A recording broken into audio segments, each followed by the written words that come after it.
बस इसी बात पे यारों को खफा रखा है, वो अपना अंदाज जरा उनसे जुदा रखा है।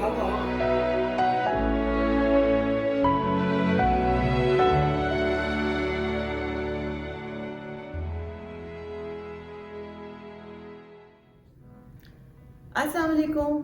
पाकिस्तान के मारूफ शायर, अदीब, दानिश्वर और सियासतदान जनाब असलम गुरदासपुरी साहब की किताब सिविल सोसाइटी और दानिश्वरों का किरदार जमहूरी पब्लिकेशन और अलहमरा आर्ट काउंसिल के इश्तराक से ये तकरीब रूनुमाई 12 दिसंबर बरोज़ जुमा दोपहर 3 बजे अलहमरा आर्ट्स काउंसिल में हो रही है।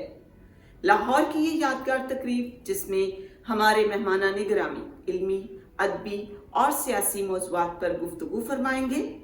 इस यादगार तकरीब को मज़ीद यादगार बनाने के लिए आप इसका हिस्सा बनिए।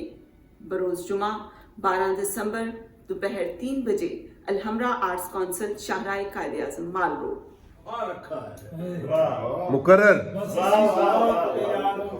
बस इसी बात पे यारों को खफा रखा है, वो अपना अंदाज जरा उनसे जुदा रखा है।